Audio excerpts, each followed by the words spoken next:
And we start with breaking news tonight at 10. Newly released body camera video from Aurora Police is giving us new insight into the moments before Elijah McClain's August death. Speaking of video, all three of their body cams fall off during the struggle. You heard me correctly. All three of the officers claimed that their body cameras, quote, fall off. Now, someone called police to report McClain as a suspicious man wearing a ski mask and waving his hands. The 23-year-old was walking home from a convenience store. His family said he wore the ski mask because he was anemic and was often cold. One of the questions so many people are asking, why was Elijah McClain detained by police in the first place?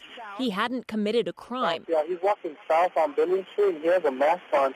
Elijah McClain was walking on the sidewalk when officers arrived and continued walking as they told him to stop. Stop. I have a right to stop you because you're being suspicious.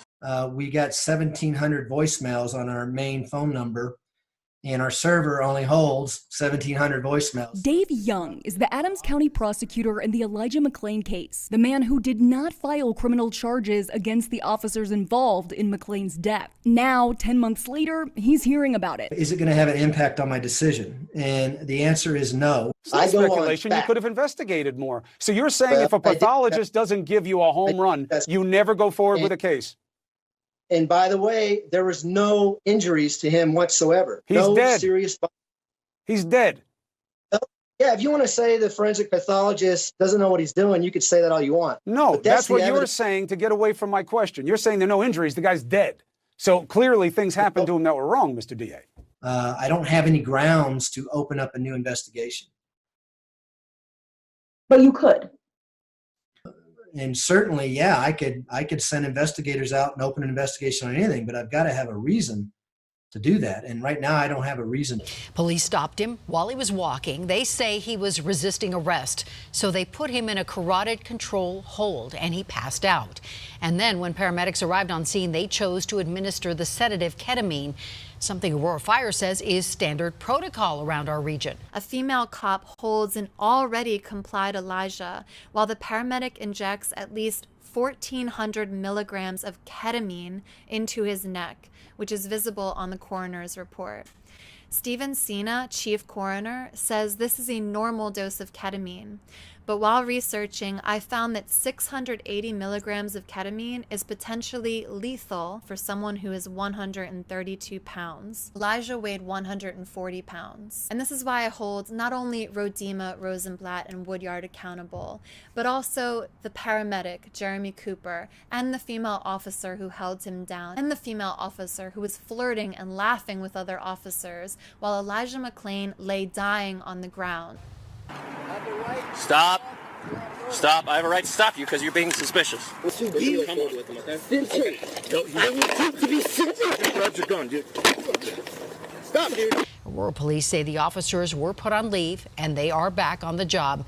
The department is still looking into use of force in this case. One of the important roles of the mainstream media, of the press, is in drawing the public's attention to a problem. However, politics, the sphere of real politics involving real legislation and real amendments to the Constitution or writing a whole new Constitution, real politics instead deals with solutions to problems. Those are two profoundly different things, even though they're linked, even though you may get them mixed up from time to time. Elijah McClain died on August 24th of 2019. I think it's fair to say that the real journalists were the people investigating the story 9 months ago. Today, I see an article from Cosmopolitan magazine was posted, and Cosmopolitan magazine is telling you how you can protest his death, how you can join in the wave of public outrage. Now, the authors of that article at Cosmopolitan magazine, I'm sure they only have good intentions. I'm sure they think of themselves as activists, and what they're doing in contributing to this wave of outrage resembles most of the commonly perceived activism in the year 2020. I don't think they stop to consider how what they're doing in publishing that article is really very different from true journalism and how it's very different from true activism. Who paid for Elijah McClain's lawyers? I Google around for this stuff and I can see a vague mention of local activists. Sometimes you get mentions of church groups, and you don't know. I mean, I think there were real activists involved in this case 9 months ago and 6 months ago and so on. I think there really was a struggle that directly involved his parents and family, and those people and their stories are really important to know.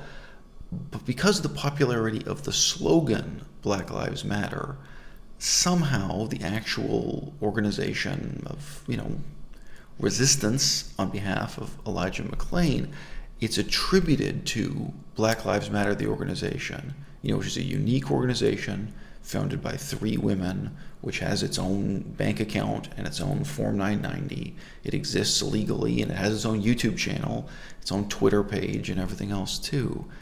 And Googling around, I can't find any evidence that Black Lives Matter, the organization, those 3 women, that they were involved in this case, or even that they knew about it 6 months ago and 9 months ago.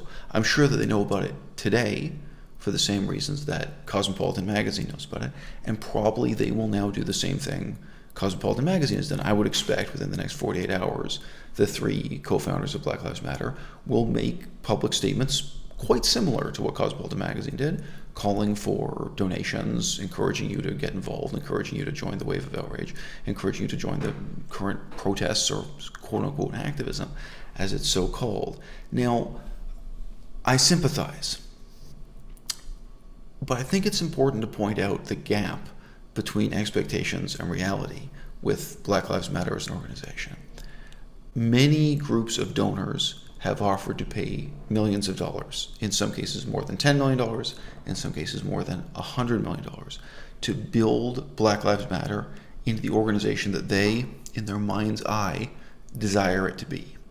Now, the 3 founders of Black Lives Matter, that's not what they want, and they've made that clear in interviews. It's quite interesting what their response is to their newfound fame and, in a sense, their newfound fortune, because they have all these donors offering to support them, to support budgets of millions of dollars per year.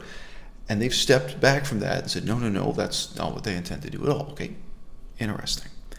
I think that most people would respond to my video up to this point by saying, well, these 3 women who happened to invent this catchphrase, Black Lives Matter, who created this hashtag on Twitter, how can you possibly expect them to know about and care about and get engaged with every single example of police brutality, snuffing out a person's life, or even narrow it down, just snuffing out an African American, a black person's life? How could they possibly know about this case in Colorado 6 months ago or 9 months ago? How can you expect them to know more than the people at CNN or Cosmopolitan Magazine or what have you? Well, it's not that I expect them as individuals to know that. It's not that I expect more from them as individuals. The point was precisely that they made the decision to start a movement, they made the decision to start an institution, and to start receiving donations to build up that institution. It's very easy to imagine Black Lives Matter over the last 3 years having developed into an institution that was on top of all these cases, that was directly involved with, and was maybe even providing the money for the lawyers and what have you. But that is today not what Black Lives Matter is at all. If you compare a multi-million-dollar organization like PETA, People for the Ethical Treatment of Animals, to the reality of Black Lives Matter, Black Lives Matter is, as their own leaders and founders will state to you, a totally decentralized, loose affiliation of local chapters of activists, of people who just know each other back and forth over Twitter. And a case like Elijah McClain shows that 3 years later and 4 years later, after the beginning of this Black Lives Matter hashtag, catchphrase, movement, and institution, there still really is a need for an organization that has the depth, has the resources, has the lawyers, and has the money to respond to an instance like this before Cosmopolitan Magazine, before CNN, before the wave of outrage has started, to actually get involved, analyze what the problem is, and then to really lobby for, to really propound, to really be effective activists for the solution. I think we're living through a period of history that cannot last long, in which people look to the mainstream media for activism, and then increasingly their notion of what an activist ought to be is kind of polluted by their contact with this increasingly insincere outrage culture that ultimately is just monetized by that mainstream media.